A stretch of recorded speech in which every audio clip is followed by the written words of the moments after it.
नमस्कार, मी हेमंत देसाई ऑफिशियल या माझ्या यूट्यूब चॅनलमध्ये मनापासून स्वागत. दोस्तांनो, काल दसरा मेळावे झाले. त्यातला एक परंपरेने जो सर्वांना माहिती आहे आणि जो दसरा मेळावा सगळ्या महाराष्ट्रात किंवा सगळ्या देशामध्ये महत्त्वाचा मानला जातो, तो खऱ्या शिवसेनेचा म्हणजे उद्धव ठाकरे यांचा, बाळासाहेब ठाकरे यांचा. आणि तो दसरा मेळावा शिवतीर्थावर म्हणजे शिवाजी पार्कवर झाला. आणि दुसरा मेळावा जो मिंधे सेना किंवा खोके सेना म्हणून प्रसिद्ध आहे, त्या एकनाथ शिंदे यांचा आझाद मैदानावर पार पडला. या दोन्ही मेळाव्यांबद्दल आपल्याला बोलायचं आहे.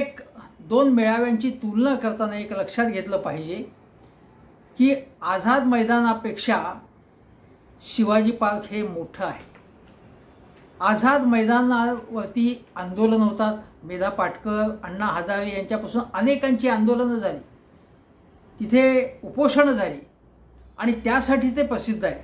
पूर्वी काळा घोडापर्यंत मोर्चे जात असत, आता ते आझाद मैदानापाशीच अडवले जातात. आणि तिथे मोर्चे असतील, संपकरी असतील, अगदी मराठा समाजाचे जे मोठा मोर्चा आला होता, त्याची सांगता आझाद मैदानातच झालेली होती. सांगायचा मुद्दा असं की आझाद मैदान हे CSTच्या इथे आहे आणि ते मुंबईच्या एका टोकाला असल्यामुळे तेथे मेळाव्यांची फारशी पद्धत नाही. मेळावे होतात तिथे, परंतु शिवाजी पार्कवर ज्या पद्धतीने मेळावे होतात आणि त्याला ज्या पद्धतीने रंगत येते, तिथे जी परंपरा आहे ती आझाद मैदानावरती मुळातच नाही आहे. गेल्या वर्षी BKC मध्ये झालेला जो एकनाथ शिंदेंचा मेळावा होता तो आपण बघितला. त्या मेळाव्यामध्ये एकनाथ शिंदेंचं भाषण साफ पडलं आणि रिकाम्या खुर्च्या लोकांनी दाखवल्या, काही चॅनल्सनी दाखवल्या, पण दाखवल्या. यावेळी आझाद मैदानावरती गर्दी जमवलेली होती. अब्दुल सत्तार असतील, संजय गायकवाड असतील, अनेक नेत्यांनी मोठ्या प्रमाणामध्ये ST बसेस, खाजगी बसगाड्या आणून ही गर्दी जमवलेली होती.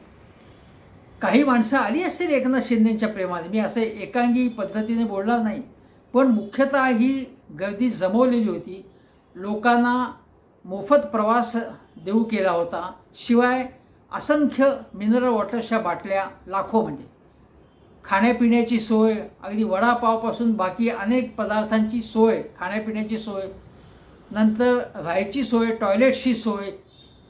एकनाथ शिंदेंकडे सरकारी यंत्रणा होती, महापालिकेची यंत्रणा असल्यामुळे त्या महापालिकेची यंत्रणा, सरकारी अधिकारी राबले त्यासाठी आणि या पद्धतीने हा मेळावा यशस्वी करण्यात आला. परंतु त्या मेळाव्याला हजर असलेल्या लोकांनी सांगितलं की मेळाव्यामध्ये उत्स्फूर्तता नव्हती. शिवाय मेळाव्यामध्ये अनेक ठिकाणच्या खुर्च्या रिकाम्याच होत्या. आणि गंमत अशी की एकनाथ शिंदे यांचं भाषण सुरू झाल्यानंतर 10-15 मिनिटानंतरच लोक कंटाळले आणि कंटाळलेले जे लोक उठून जाऊ पाहत होते त्यांना हे कार्यकर्ते हे बसवत होते, आग्रहपूर्वक बसवत होते, बसा बसा, म्हणजे जाशील कंटाळून असं आपण म्हणतो, तर कंटाळून जाशील म्हणजे कंटाळून जाऊन चालणार नव्हतं, कारण तिथे बाहेर अडवत होते की जाऊन देत नव्हते. असेही काही वार्ताहरांनी सांगितलं की बाहेर अडवत होते म्हणजे जाऊन देत नव्हते. म्हणजे अगदी पूर्णपणे एकाधिकारशाही पद्धतीने अगदी बंदुका रोखून अडवलं असं नाही, असं म्हणायचं नाही, पण बसा बसा असं सांगत होते ते. आणि त्यामुळे या सभेची रंगत जी आहे ती रंगत आलीच नाही. एकनाथ शिंदे यांचं वक्तृत्व सामान्य आहे, पहिल्यापासून आपल्या सगळ्यांना माहिती आहे, ते सामान्य आहे आणि रेकत बोलतात ते अमित शहांप्रमाणे, ती त्यांची स्टाईल आहे. आणि एक नाट्यपूर्णता आणण्यासाठी यापूर्वीसुद्धा त्यांनी, जेव्हा फडणवीसांच्या कॅबिनेटमध्ये ते मंत्री होते, त्यावेळी त्यांनी नाट्यपूर्ण पद्धतीने स्टेजवरच उद्धव ठाकरेंकडे भाजपाला नावे ठेवून राजीनामा देऊ केला होता. आणि काहीही राजीनामा देत तर पुन्हा ते मंत्रिमंडळात राहिले. त्यामुळे ते नटसम्राट आहेत. ते भावनापूर्ण पद्धतीनेही बोलतात. कालही त्यांनी छत्रपती शिवाजी महाराजांच्या पुढे जाऊन नतमस्तक होऊन आश्वासन दिलं की मी मराठा आरक्षण देणार आहे, मी शब्द देतो आहे तुम्हाला. अशा पद्धतीने त्यांनी, काही लोक म्हणतील की सभा जिंकल्या, अशा नाटकीपणाला लोक भुलत नाहीत. त्या ठिकाणी जे स्टेजवरचे लोक होते, स्टेजवरचे नेते होते, त्यांना टाळ्या वाजवणं भाग होतं. पण या नाटकीपणाला लोक बोलत नाही. एक लक्षात घेतलं पाहिजे की मराठा आरक्षणासारखा जो मुद्दा आहे, मनोज जरांगे पाटील यांनी 40 दिवसांची मुदत देऊन आणि आश्वासन दिलं होतं की तुम्हाला आरक्षण देऊ म्हणून. ते आरक्षण देऊ शकत नव्हते, तर देऊ शकत नाही असं सांगायचं त्यांना, किंवा आणखीन 6 महिने लागतील, वर्षभर लागतील असं सांगायचं. आणि ते मुख्यतः म्हणजे मराठा आरक्षणाचा विषय, केवळ कुणबींचं त्यांना प्रमाणपत्र देण्याचा विषय नाही, हा आरक्षणाचा विषय हा केंद्राच्या कक्षेतच येतो. म्हणजे आता 50% वर ज्या पद्धतीने आर्थिक आरक्षण 10% वेगळं केलं, 50% मर्यादा ओलांडून तसं जर करायचं असेल तर केंद्र सरकारला तो कायदा करावा लागेल. आणि ते मोदीच्या कक्षेमध्ये हा विषय आहे. आणि हे मी अगोदरही सांगितलं होतं. त्याचप्रमाणे आज घडलं की एकनाथ शिंदे आणि फडणवीस दिल्लीमध्ये गेलेले आहेत आज. आता बघूया ते काय करतायत. ते आरक्षण दिलं त्यांनी तर ठीक आहे, पण मी आरक्षण देतो, मी शपथ देतो, तुमच्या कक्षेत तो विषयच नाही मुळात. हे लक्षात घेतलं पाहिजे.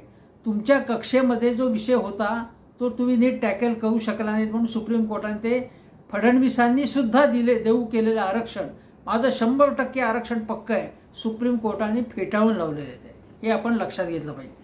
दुसरी गोष्ट अशी की एकनाथ शिंदेंच्या भाषणात पहिली सुरुवातीलाच ते असं म्हणाले की बघा तिकडे टोमणे सुरू झाले असतील तर त्यांना सांगायला पाहिजे की त्यावेळी उद्धव ठाकरे यांचं भाषण जे सुरू होतं, उद्धव ठाकरे यांनी एकनाथ शिंदेंना फारसे टोमणे मारलेच नाहीत. टोमणे मारले एकनाथ शिंदेंनी उद्धव ठाकरेंना. कारण एक माणसाने एखादं पाप केलं असेल, माणसाने चूक केली असेल किंवा टोचणी लागत असेल त्याला, तर तो दुसऱ्यावरती जास्त आरोप करून स्वतःच्या पापातनं मुक्ती करू बघतो. त्या पद्धतीचं एकनाथ शिंदे यांचं गेले 1.25 वर्षातलं वर्तन आहे. आणि बघा ते काय म्हणाले, आम्ही हिंदुत्वासाठी सत्ता सोडली, हे सत्तेसाठी लाचार झाले. बाळासाहेबांनी ज्यांना आपल्याजवळ उभं करून घेतलं नाही त्यांच्यासोबत हे आज गेले. मी पुन्हा सांगतो की बाळासाहेब ठाकरे यांनी शिवसेनेची स्थापना केली आणि मग जो दसरा मेळावा जो पहिला झाला, त्या पहिल्या दसरा मेळाव्याला काँग्रेस नेते आणि मराठी भाषेसाठी, मराठी समाजासाठी काम करणारे रामराव आदिक हे तिथे उपस्थित होते.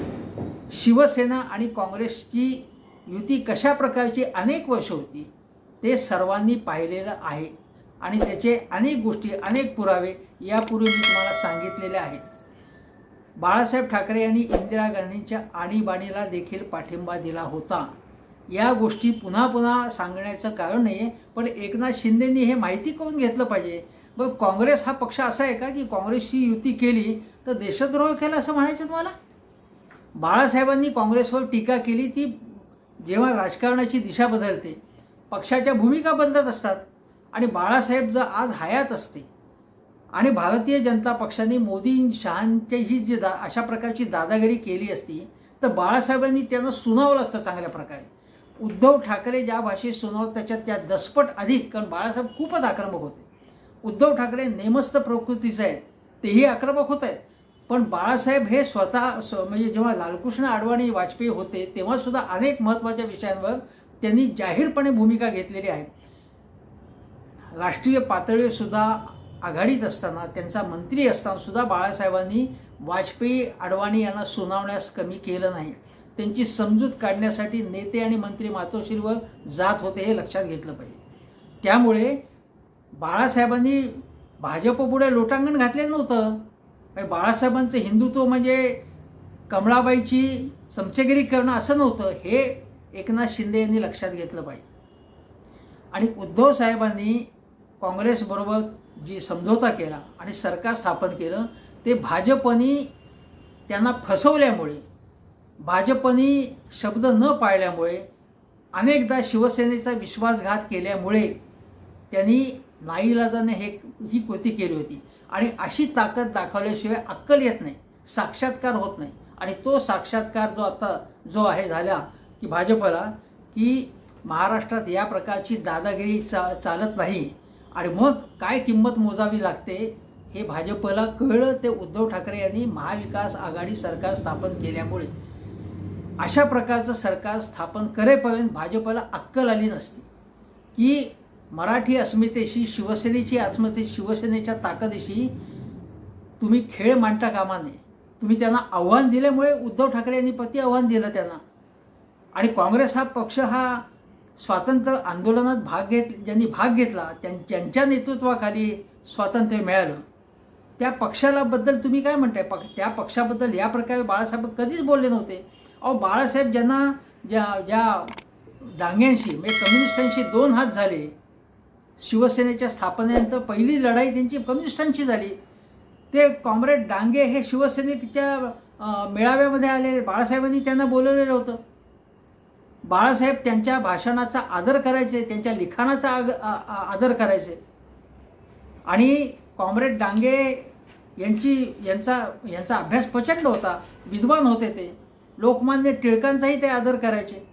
अनेक कम्युनिस्ट लोकमान्य टिळकांवर टीका करतात, पण डांगे लोकमान्य टिळकांच्या अनेक भूमिकांचा आदर करायचे, त्यांच्या विद्वत्तेचा आदर करत होते.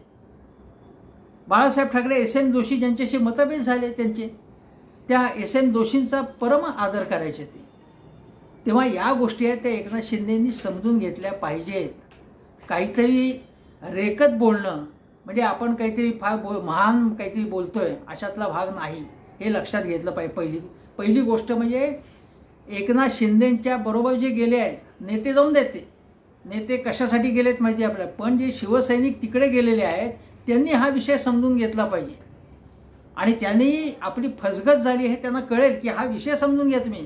काँग्रेसच्याबद्दल, काँग्रेस हे एक काहीतरी भूत आहे, राक्षस आहे. काँग्रेसचं राक्षसीकरण असं दाखवायचं की काहीतरी भयंकर आहे काँग्रेस नावाची गोष्ट, आणि त्यांच्याबरोबर गेल्यामुळे सगळं संपलं असं दाखवायचं, हा भाग आहे. तेव्हा या एकनाथ शिंदेंबरोबर गेलेल्या शिवसैनिकांनी सुद्धा हा विषय समजावून घ्यावा. दुसरी गोष्ट, ते काय म्हणाले, सत्तेसाठी हे लाचार झाले. सत्तेसाठी लाचार तुम्ही झालेला, तुम्ही लोटांगण घातलं भाजप पुढे, आणि तुम्ही कशासाठी तिथे गेलात? सत्ता जर तुम्हाला मिळाली नसती महाशक्तीच्या पुढे लोटांगण घालून, तर तुम्ही तिथे गेला होतात का? गेला असतात. एखादा छोटा पक्ष असता भाजपच्या ऐवजी, आणि हा काहीतरी महान काम देशकार्य करतोय म्हणून तुम्ही त्यांच्याबरोबर जाल? सत्तेसाठी तुम्ही लाचार जर नसाल तर जा ना, मेधाताईंबरोबर काम करा, तुम्ही आंदोलनाचं काम करा, शेतमजुरांचे प्रश्न सोडवा, भारत पटणकरांबरोबर जा. असं तुम्ही करताय का? असं तुमची करण्याची आकांक्षा आहे का? सत्तेसाठीच तुम्ही गेलेला आहात हे लक्षात घेतलं पाहिजे. दुसरी गोष्ट आहे की ते म्हणाले की आझाद मैदानाला इतिहास आहे. काय इतिहास आहे ते सांगा ना जरा. आणि आम्ही शिवसेनेपासून, ही शिवसेनेच्या म्हणजे उद्धव ठाकरेंच्या शिवसेनेपासून ही आझादी घेतलेली आहे, मिळवलेली आहे असं ते म्हणाले एकदा एकनाथ शिंदे. काय कसली आझादी घेतली आहे त्याच्यापासून? तुम्ही मुळातच मराठी स्वाभिमानापासून मुक्ती घेतली, आझादी घेतलेली आहे. मराठी स्वाभिमानाशी तुमचा काहीही संबंध नाही हे लक्षात घेतलं पाहिजे. तिसरी गोष्ट म्हणजे सत्तेसाठी, खुर्चीसाठी आणि तडजोड करणार नाही. काय कशासाठी केले तडजोड? तुम्ही सत्तेसाठीच केलेली आहे तुम्ही. दुसरं ते म्हणाले की अब्दुल सत्तार आमच्या मंत्रिमंडळातले स्वतः ST गाडीत बसून आले कार्यकर्त्यांबरोबर. वा वा वा वा, म्हणजे काय काय महान काम केलं हे अब्दुल सत्तार, जे अनेकदा म्हणजे सुप्रियाताईंपासून अनेकांशी शिवीगाळ केलेली आहे, दादागिरी केलेली आहे. काँग्रेसमध्ये असताना लाथाबुक्क्यांनी तुडवलेलं आहे त्यांनी काही जणांना, हे टेलिव्हिजन चॅनलवर दिसलेलं आहे. यांनी अशी टोपी फिरवलेली आहे. आणि त्यांनी काय काय उद्योग त्यांच्या कृषी खात्यात केले याची सुद्धा बातम्या आलेल्या आहेत अनेकदा. आणि यांना मंत्रिमंडळातनं हाकला अशी भाजपमधल्या अनेक नेत्यांची मागणी होती. तेव्हा काय अब्दुल सत्तारांचं कौतुक करतात, त्यांनी ST गाड्यातनं माणसं भरभरून आणली म्हणून एका गावातनं तर त्यांची हकालपट्टी झाली. ही TV वरती 2 दिवसापूर्वी बातमी दाखवली. दुसरी गोष्ट म्हणाले की त्यानंतर यांनी निवडणूक आयोगाने पक्ष आणि चिन्ह आमच्याकडे दिल्यानंतर यांनी बँकेकडे, म्हणजे उद्धव ठाकरेंनी बँकेकडे 50 कोटी मागितले, म्हणजे शिवसेना पक्षाची जी ठेव होती ती मागितली. अरे शिवसेना पक्षाची ठेव होती, म्हणजे सुप्रीम कोर्टाने सांगितले की पक्ष, कार्यकर्ते, संघटना वेगळी आणि विधानसभेतला, विधिमंडळातला पक्ष वेगळा. आमदार खासदार बहुसंख्य तुमचे आले म्हणजे पक्ष तुमच्या तावडीत आला नाही. निवडणूक आयोगाला तुम्ही दबावाखाली, निवडणूक आयोगाने काय काय उद्योग केले ते अनेक उद्योग केलेले. याचा अर्थ शिवसेना पक्ष तुमचा अधिकृतपणे तुमच्या खिशात आला अशातला भाग नाही. ते पैसे शिवसेना म्हणजे बाळासाहेब ठाकरे यांच्या शिवसेनेचे, उद्धव ठाकरे यांच्या शिवसेनेचे ते पैसे होते, पक्षाचे पैसे होते. तेव्हा त्याच्यावर तुमचा क्लेम नाहीच आहे. आणि ज्या निधीवर तुमचा क्लेमच नाही, जो नाही आहे तुमचा निधी, तो मी देऊन टाकला. आणि हे त्या पैशासाठी जणू उद्धव ठाकरे कधी एकदा माझ्याकडे ते 50 कोटी येत आहेत म्हणून वाट पाहत होते असं दाखवण्याचा प्रयत्न आहे. ही किती फसवत आहेत लोकांना, किती फसवणूक करताय, किती खोटं बोलताय हे लक्षात घ्या. अर्थाचा वेगळाच अर्थ काढायचा आणि लोकांना फसवायचं, हे भाजपचं तंत्र एकनाथ शिंदेनी बरोबर म्हणजे त्याच्यावर एकदम त्यांची मान बसली या तंत्रावर. हुकूमत आहे त्यांची, उघड दिशाभूल करणारी ही भाषा आहे. आणि ते म्हणाले की तुमचं हे प्रेम बाळासाहेबांच्या विचारावर नाही तर पैशावर आहे. अरे बाळासाहेबांच्या पैशावर उद्धव ठाकरेंचं प्रेम आहे आणि तुमचं विचारावर म्हणजे जणू काही तुम्ही स्वातंत्र्य आंदोलनातले शूर शिपाई किंवा क्रांतिकारक. काय केले तुम्ही असं क्रांतिकारी? आणि बाळासाहेबांच्या पैशावर म्हणजे जेव्हा जोपर्यंत तुम्ही उद्धव ठाकरेंच्या मंत्रिमंडळात होतात तोपर्यंत उद्धव ठाकरेंचं लक्ष बाळासाहेबांच्या पैशावर आहे असं का म्हणाल नाही? मग त्याच्या अगोदर तुम्ही का नाही म्हणालात तसं? म्हणजे हे एकनाथ शिंदे ज्या पक्षाने तुम्हाला सर्व काही दिलं, ज्या नेत्यांनी उद्धव ठाकरेंनी तुम्हाला नगरविकास खातं दिलं, त्या बळावर तुमचं सगळी ताकद मिळाली ना तुम्हाला, आर्थिक ताकद. आणि ज्या आर्थिक ताकदीच्या जीवावर ह्या सगळ्या दसरा मेळावा असेल, तुमच्या जाहिराती असतील किंवा तुमचं हे सगळं पाठबळ नेत्यांचं आलेलं आहे ते त्या याच्यावरती आलेलं आहे. कोणाच्या कुठल्या कार्यक्रमासाठी, खाजगी कार्यक्रमांसाठी तुम्ही कशी मदत आर्थिक करत होतात, कोणाच्या पैशावरती होत होती मदत? तुम्ही त्या खात्यामध्ये होतात म्हणून महत्त्वाची कॉर्पोरेशन्स तुमच्या हातात होती, MMRDA होती, महत्त्वाची महामंडळं होती तुमच्या हातात, तिथल्या बदल्या, तिथले अधिकारी तुमच्या ताब्यात होते म्हणून सगळं केलं हे तुम्ही करू शकलात. ते उद्धव ठाकरे यांनी तुम्हाला तिथे नेमलं म्हणून तुम्हाला हे करणं शक्य झालं. आणि उद्धव ठाकरे यांनी तुम्हाला लिबर्टी दिली, हे करा तुम्ही, काही हरकत नाही म्हणून. म्हणजे तुम्ही जे करताय असं दाखवलं ते उद्धव ठाकरे यांनी तुम्हाला सांगितलं की पक्षासाठी जर तुम्ही काही करत असाल, खर्च करत असाल कोणाला करा तुम्ही. आणि त्याचं श्रेय तुम्ही स्वतः घेता आणि उद्धव ठाकरे मात्र पैशामागे आहेत असं म्हणतात. काय अर्थ आहे घ्यायला? भयंकर हे सगळं. दुसरी गोष्ट म्हणाले की म्हणे ते असं म्हणाले की काँग्रेस, समाजवादी, MIM कुणालाही तुम्ही डोक्यावर बसवाल. आणि पुढे ते म्हणाले आता बघा, काँग्रेस, समाजवादी, MIM सगळे एका सुरात ते बोलले. आता समाजवादी जे वेगवेगळे पक्ष आहेत, आता ते म्हणाले की काय म्हणजे त्यांना म्हणायचं होतं की काही म्हणजे लालू प्रसाद यादव यांनी अटक केली किंवा मुलायमसिंग यादव यांचं सरकार असताना यांच्यावरती लाठीमार झाला, ते समाजवादी वेगळे. उद्धव ठाकरे ज्या समाजवाद्यांनाची बरोबर आता त्यांनी एक मीटिंग झाली त्यांची, ज्या सभेला संबोधित केलं, ते समाजवाद्यामध्ये सुद्धा वेगवेगळ्या धारा आहेत ना. तेव्हा कशातही काही म्हणजे ते सगळे समाजवादी एक नाही, कम्युनिस्ट पक्ष जसे 2 आहेत, समाजवाद्यांमध्ये अनेक गट आहेत. आणि हे समाजवादी जे मुंबईतले, महाराष्ट्रातले तळमळीचे कार्यकर्ते, चळवळीशी संबंध आहे त्यांचा, केवळ समृद्धी स्वतःच्या म्हणजे समृद्धी मिळवणारे हे नेते नाही आहेत. हे तळागाळात काम करणारे लोक आहेत ते समाजवादी. त्यांच्या मागे भले लोक निवडणुकीत उभे राहत नसतील किंवा मतं मिळत नसतील त्यांना, पण लोकांमध्ये काम करणारे तळमळीचे कार्यकर्ते, हाडाचे कार्यकर्ते. आणि जे उद्धव ठाकरे यांच्याबद्दल आत्मीयता त्यांना वाटते आता, याची तुम्ही टिंगल करता. आणि याची तुलना मुलायमसिंग यांच्या पक्षातले काही वादग्रस्त त्यांच्याशी करता तुम्ही किंवा मुलायमसिंगांशी करता. पण ज्या मुलायमसिंगांबद्दल नरेंद्र मोदी आदराने बोलतात त्याचं काय? दुसरी गोष्ट ते म्हणाले की हिजबुल लष्करे तोयबा याच्याशी ते उद्या भेट घेतील लाचारीसाठी उद्धव ठाकरे. हमासचाही उल्लेख केला त्याने. हे सगळं मोदींची शैली आहे. मोदी म्हणाले होते इंडिया आघाडी आणि इंडिया आणि इंडियन मुजाहिदीनशी तुलना केली होती. उद्धव ठाकरेंनी काल परत त्याचा उल्लेख केला. आणि त्याच मोदींच्या शैलीमध्ये उद्धव ठाकरे हमास, हिजबुल मुजाहिदीन, लष्कर ए तोयबा यांच्याशी हे साठगाठ करतील ते.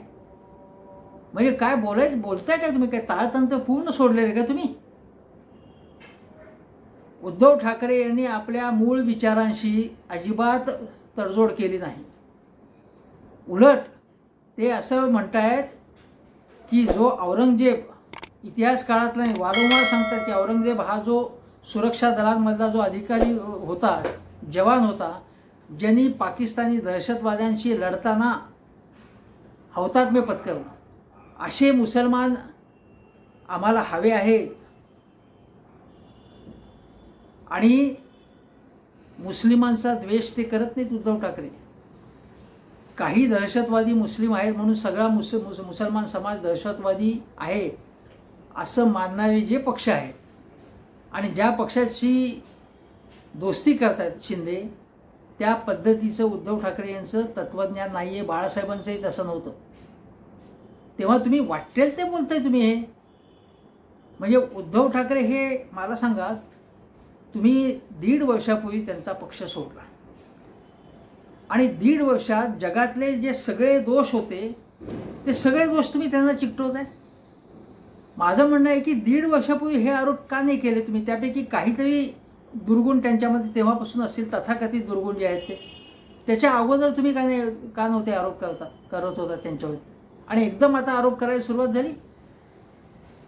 आणि ते म्हणाले उद्धव ठाकरे यांची बांधिलकी पैशाशी आहे, विचाराशी आहे, निर्लज्जपणाचे कळस गाठले वगैरे त्यांनी. म्हणजे आता हसावं की रडावं असं जे म्हणतो तशी ही गोष्ट आहे.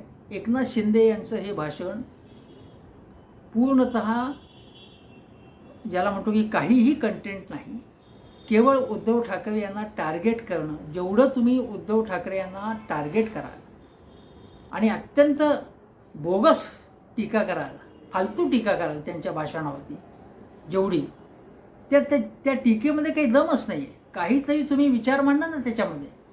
उद्धव ठाकरेंचा वैचारिक मुकाबला करा ना तुम्ही, पण तसा वैचारिक मुकाबला करण्याची कुवतच नाही या नेतृत्वामध्ये, शिंदे सेनेच्या नेतृत्वामध्ये.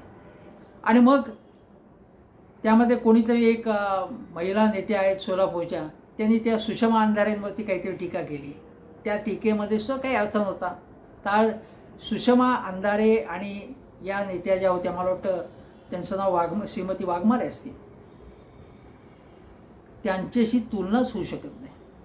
सुषमा अंधारे यांच्या भाषणातला कंटेंट किंवा त्यांचा जे सामाजिक काम आहे, पण त्यांनी ज्या पद्धतीने ड्रग्सचा विषय मांडला, ज्या अभ्यासपूर्ण पद्धतीने थोड्या वेळात मांडला, तुमची आणि त्यांची तुलनाच होऊ शकत नाही. आणि त्या लीडर आहेत त्यामुळे अशा प्रकारच्या त्यांच्यावरती टीका करण्यासाठी कोणीतरी महिला नेत्या उभ्या करायच्या. त्याच्यामुळे सुषमा अंधारेंच्या जी टीका आहे, त्या सुषमा अंधारेंच्या टीकेतला जो दम आहे तो अजिबात कमी होणार. ते उलट तुमची तुलना होऊन सुषमा अंधारेंचं नेतृत्व किंवा त्यांचं भाषण अधिक उजळून निघेल. भास्कर जाधवांनी सुद्धा अत्यंत मजबूत भाषण दसरा मेळाव्यात शिवतीर्थावरनं केलं.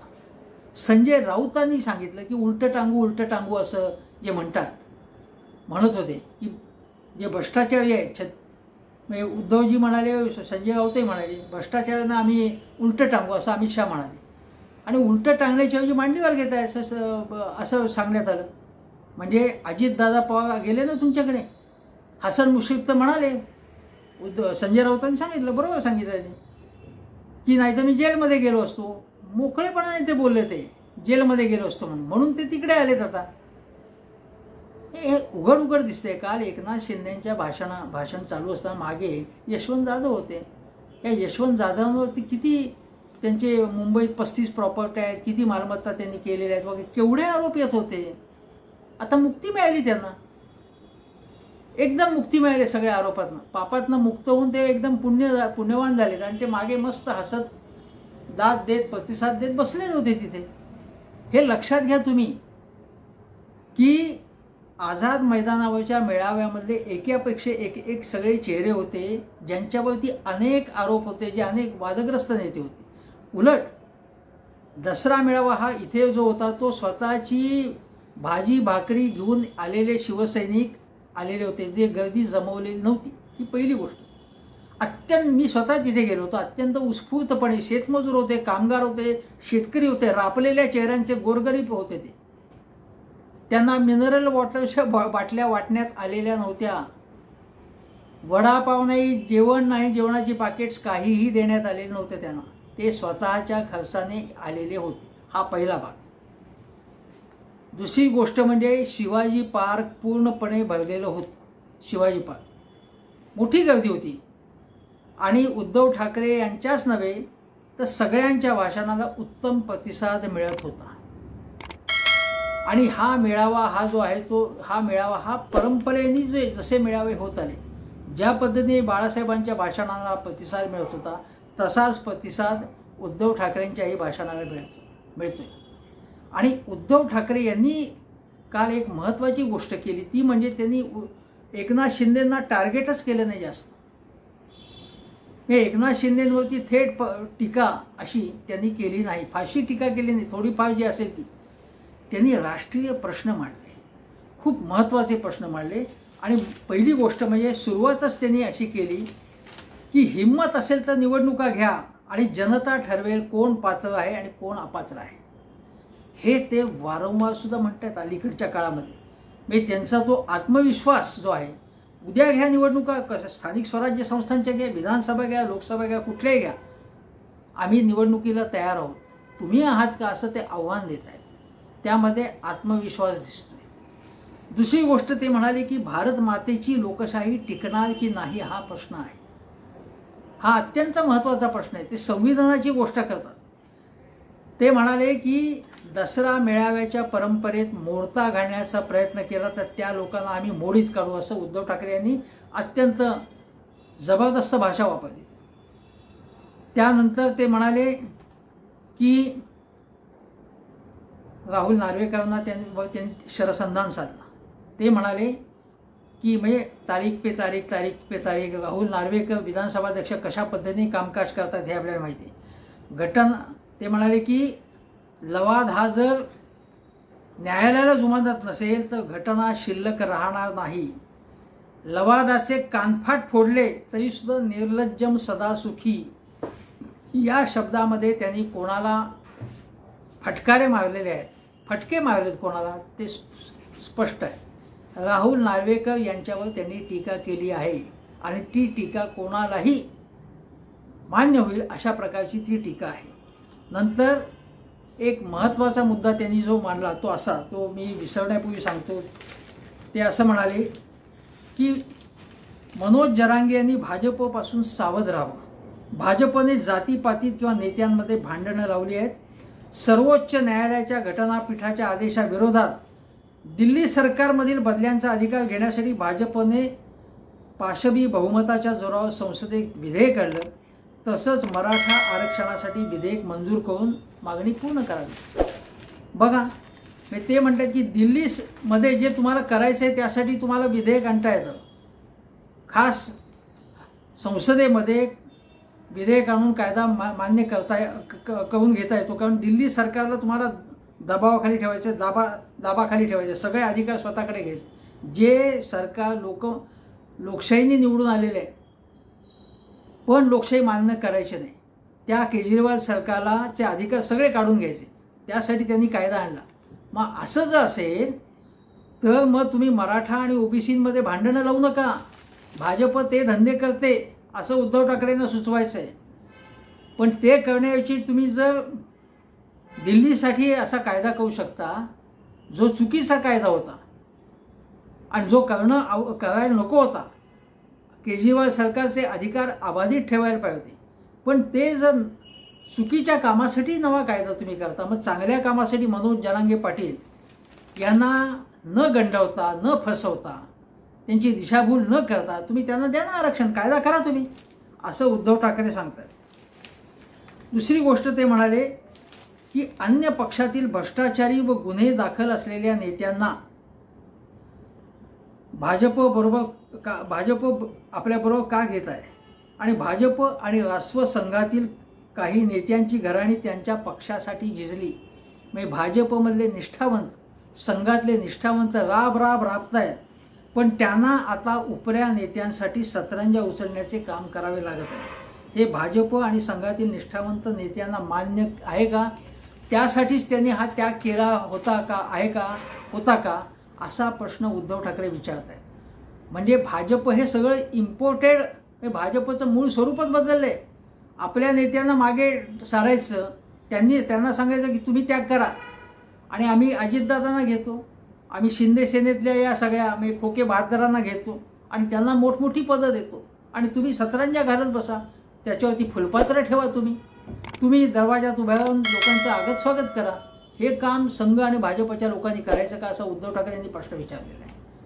आणि याचा विचार भाजप आणि भाजपच्या कार्यकर्त्यांनी करायचा आहे की याचसाठी केला होता का अट्टहास आपण म्हणतो, इतके वर्ष आम्ही याचसाठी राबलो होतो का, हा प्रश्न भाजपने विचारायला पाहिजे. कारण याच्यामुळे भाजपची प्रतिमा कलंकित होती आहे. कारण खोके बहादर आणि हे सगळे जे दादांच्या नेतृत्वाखाली ज्याला म्हणतो की ईडी बहादर जे आहेत, ईडीमध्ये म्हणजे तुरुंगाची वारी चुकवण्यासाठी जे गेलेले आहेत आणि शिंदेच्या सेनेतले स्वतःचेच आहेत, त्यामुळे भाजपची प्रतिमा आणखी कलंकित होती. दुसरे महत्त्वाचे मुद्दे बघा जे आहेत. उद्धव ठाकरे म्हणाले जनसंघ भाजप जातो तिथे भांडणं लावतो, कलागती लावतो, ते विघ्नसंतोषीपणा करतो. हे अत्यंत खरं आहे, बरोबर आहे. हे कसे काड्या लावतात सगळी ठिकाणी. मग त्यांनी उदाहरणं दिली. ते म्हणाले की अब्दालीने दुहीची बीजे पेरली. अब्दालीने अहमद शाह अब्दालीने इतिहास काळातला दाखला दिला आणि भाजप घरे पेटून पोळ्या वाजतं स्वतःच्या स्वार्थाच्या. दुसरं त्यांनी असं म्हटलं की स्वातंत्र्य आंदोलनात जनसंघ नव्हता, तेव्हा संघाचा या लोकांचा काहीही संबंध नव्हता, सहभागच घेतला नव्हता त्यांनी. उलट श्यामाप्रसाद मुखर्जी जनसंघाचे संस्थापक आणि ते पूर्वीच्या काळामध्ये त्यांनी तर 1942 चले जावच्या आंदोलनाच्या वेळी ब्रिटिशांच्या सहकार्याची भूमिका घेतली होती त्यांनी. हे आपण लक्षात ठेवलं पाहिजे. उद्धव ठाकरे असं म्हणाले की जनसंघाने त्या आंदोलनात भाग घेतला नाही. ज्याला हैदराबाद म्हणजे मराठवाडा मुक्तीसंग्रामात, हैदराबाद मुक्तीसंग्रामात त्या लढाईत त्यांनी भाग घेतला नाही. संयुक्त महाराष्ट्र आंदोलनातही भाग घेतला नाही, पण संयुक्त महाराष्ट्र समितीमध्ये ते सहभागी झाले. तिथे जाऊन त्यांनी भांडण केली. संयुक्त महाराष्ट्र समितीमध्ये आंदोलनात नव्हते, समितीमध्ये होते. जनता पक्षामध्ये जनसंघ होता आणि त्यावेळी त्यांची निष्ठा संघाशी होती. म्हणजे ज्या जनता पक्षात विलीन झालो आहोत आपण, त्या पक्षाच्या ऐवजी संघाशी निष्ठा त्यांनी ठेवली. तिथेही भांडणं झाली त्यांची. म्हणजे हे भांडणं लावणारा, भांडणं उत्पन्न करणारा हा पक्ष आहे असं उद्धव ठाकरे यांनी सांगितलं. दुसरं ते असं म्हणाले की धारावीचा प्रश्न केला की धारावीमध्ये गौतम अदानीला धारावीचं सगळं कंत्राट दिलेलं आहे आणि एकनाथ शिंदे जेव्हा सहपरिवार पंतप्रधानांना भेटले तेव्हा त्यांनी धारावीचा विषय काढला. बाकीचे सर्व विषय बाजूला ठेवून धारावीचा विषय काढला की काय झालं बाबा, अदानींना कंत्राट दिलं आहे ना, त्यांचं व्यवस्थित त्यांच्या सगळं फॅसिलिटेट करताय ना तुम्ही. म्हणजे तेवढी अदानींची काळजी होती. धारावीतल्या झोपडपट्टी वासियांशी, गोरगरिबांची, तिथे अनेक कारागीर आहेत, अनेक बलुतेदार आपापला व्यवसाय करतात, चर्मोद्योग आहे तिथे मोठ्या प्रमाणावरती. यांना तिथे घरं मिळणार का, रास्त दरात मिळणार का. पण तिथे म्हणाले ते की प्रचंड मोठा FSI तिथे अदानीला मिळालेला आहे आणि ही केवळ अदानींचं खिसे भरती झाली आणि गोरगरिबांना तिथे घरं मिळाली नाही तर आम्ही शिवसैनिक रस्त्यावर उतरतील असा इशारा त्यांनी दिला. अत्यंत महत्त्वाचा प्रश्न आणि हा राहुल गांधी प्रश्न उपस्थित करतात तेव्हा काँग्रेस आणि यांचं एका प्रश्नावर तर एकमत आहे. नाही, राजकारण म्हणजे फक्त हिंदुत्व नाही आहे, बाकीच्याही गोष्टी असतात ना राजकारणामध्ये. गोरगरिबांचे प्रश्न सोडवणं हे खरं हिंदुत्व आहे. शिवभोजन थाळी देणं हे हिंदुत्व आहे आमचं. पूर्वी आदित्य ठाकरे म्हणाले होते, हृदयात राम आणि हाताला काम. हाताला काम देणं हे महत्त्वाचं काम आहे. केवळ हिंदुत्व हिंदुत्व अशी जपमाळ ओढून उपयोग नाही. दुसरी गोष्ट, त्यांनी PM केअर फंडाच्या मधल्या कथित व्यवहारांवरती PM केअर फंड पारदर्शकपणे त्याचे व्यवहार उघड करा म्हणाले. ते जर चौकशी करायची तर PM केअर फंडाची करा. कॉर्पोरेशन म्हणजे महापालिकेमध्ये म्हणजे उद्धव ठाकरे यांची सत्ता तिथे असताना त्यांनी भ्रष्टाचार केला असा जर आरोप असेल तुमचा आणि ते चौकशी चालली आहे, एकतर्फी चौकशी करू नका. मग नागपूरची करा, जिथे भाजपची सत्ता आहे. पुण्याची करा, पिंपरी चिंचवडची करा, ठाण्याची करा. हेही ते म्हणाले ना. त्या महानगरपालिकांमध्ये सुद्धा वादग्रस्त व्यवहार झाले, नवी मुंबईत झाले. त्याची चौकशी कोण करणार? एकतर्फी चौकशी करू नका असं उद्धव ठाकरे म्हणाले. पीक विमा कंपन्या ज्या शेतकऱ्यांना लुबाडत आहेत त्यांना घेराव घाला, त्यांना जाब विचार असा प्रश्न केला. अंबादास दानवे यांनी सुद्धा शेतकऱ्यांचे प्रश्न मांडले आणि उद्धवजींनी सुद्धा मांडले. नंतर दुसरी गोष्ट अशी की उद्धवजींनी महत्त्वाची गोष्ट म्हणजे राष्ट्रीय प्रश्न जास्त मांडले आणि मोदींवरती हल्लाबोल केला त्यांनी. मोदींवरती अनेक ज्याला म्हणतो की राष्ट्रीय प्रश्नामध्ये त्यांनी असं सांगितलं की ज्यांना मोठं राक्षसी बहुमत असतं, प्रचंड बहुमत असतं, अशी सरकारे आपल्याकडे येऊन गेलेली आहेत.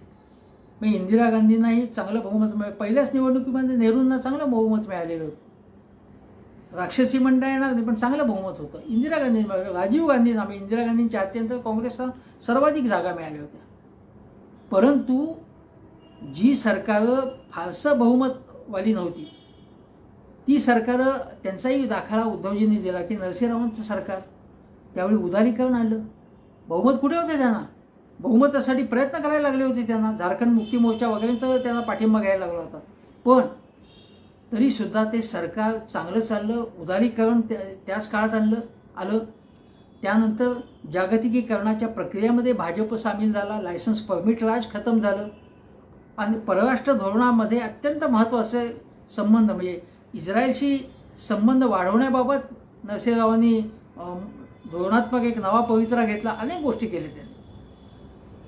वाजपेयींना सुद्धा 13 महिन्यांच्या काळात बहुमत नव्हतं पण तेव्हाही त्यांनी काही सुधारणा केल्या. उद्धवजींनी सांगितलं की मनमोहन सिंगांचं जे सरकार आलं त्याला सुद्धा कुठे असं फारसं बहुमत होतं. डाव्यांचा बाहेरून पाठिंबा होता, पुढे त्यांनी तो काढून घेतला. पण मनमोहन सिंग सरकारने कल्याणकारी अनेक कार्यक्रम राबवले. माहिती अधिकार असेल, शिक्षणाचा अधिकार असेल, अन्न सुरक्षा कायदा असेल, शेतकऱ्यांची कर्ज माफ करणं असेल. 70,000 कोटींची कर्ज त्यांनी माफ केली. अनेक गोष्टी, मनरेगासारखी योजना आणली. मनमोहन सिंग यांच्यासारखं सरकारचं काम अनेक वर्षात झालं नव्हतं. बहुमत नव्हतं त्यांना. या उलट आत्ता प्रचंड बहुमत आहे. पण प्रचंड बहुमतवाली जी सरकार होती त्यांनी हिटलरचा दाखला दिला, पुतीनचा दाखला दिला. त्यांना प्रचंड म्हणजे मोदींपेक्षा हिटलरला बहुमत होतं जास्त आणि हिटलरशाही आपण अनुभवलेले. जूनचा नरसंहार करणारा तो हिटलर. आणि हिटलरनी संपूर्ण माणुसकीला कलंक लावणारी कामं केली, कृत्य केली, भयंकर कृत्य केली. गॅस चेंबरमध्ये लोकांना ठार मारलं त्यांनी. अशा प्रकारची एकाधिकारशाही आपल्याला हवी आहे का असा प्रश्न उद्धवजींनी केला. आणि ते असं म्हणाले की खुर्ची जर डळमळीत असेल तर उलट चांगलं काम होतं अनेकदा.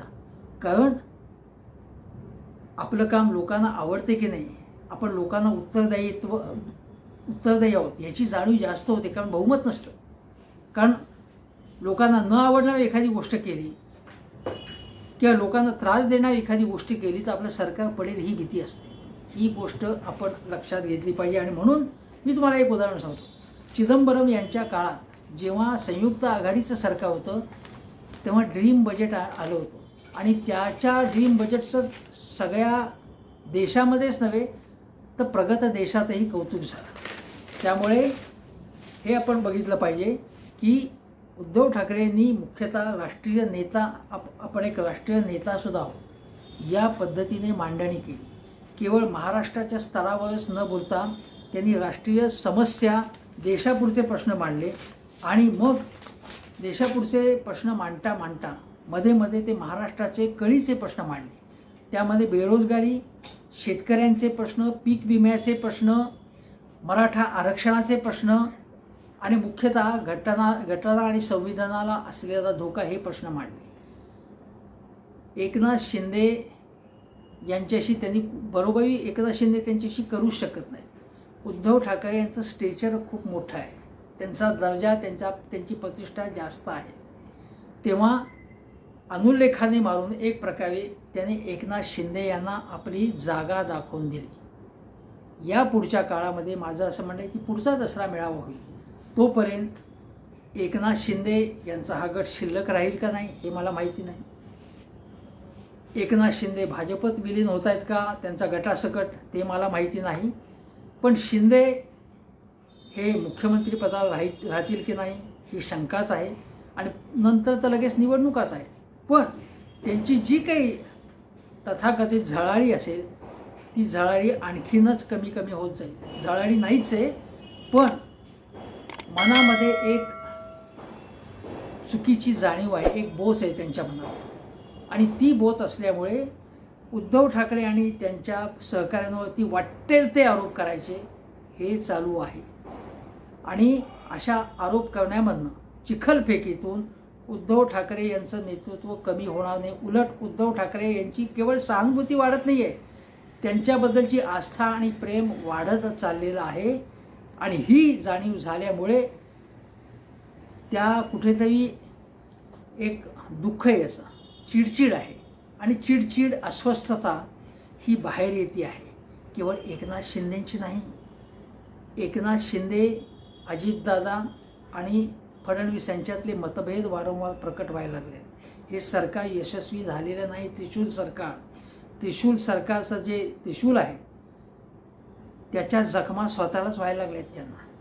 म्हणून आज दोघेजण मुख्यमंत्री आणि फडणवीस दिल्लीला गेले असताना अजितदादांना प्रश्न विचारला. अजितदादा गेले आणि ते म्हणाले की मला विचारून गेलेत का ते, असं ते म्हणाले. मनोज जरांगे पाटील हे अप्रत्यक्षपणे या मराठा आरक्षणात कोणीतरी मंत्रालयात कोणीतरी मध्ये मोडता घालते, काडी करते, कोणीतरी नकोय फडणवीसांकडे ते शरसंधान करतायत. आणि भाजपचे नेते अजितदादांबद्दल चांगली भावना नाही आहे त्यांची. त्यामुळे चंद्रकांत दादा वगैरे सगळे अस्वस्थ आहेत, नाराज आहेत. तिन्ही पक्षाचं समीकरण बिलकुल जुळाले नाही आहे. आणि उद्धव ठाकरे गटाची लोकप्रियता, त्यांची शिवसेना गटचा नाही तोच पक्ष आहे खरा. त्या अस्सल जी मावळ्यांचा जो मेळा आहे त्या मेळ्याला गर्दी प्रचंड वाढते. आणि केवळ गर्दी नाही, नुसती गर्दी नाही, ती प्रतिसाद देणारी, त्या भाषणामध्ये त्या कार्यक्रमात मनापासून सामील होणारी अशी ती शिवसैनिकांची गर्दी आहे.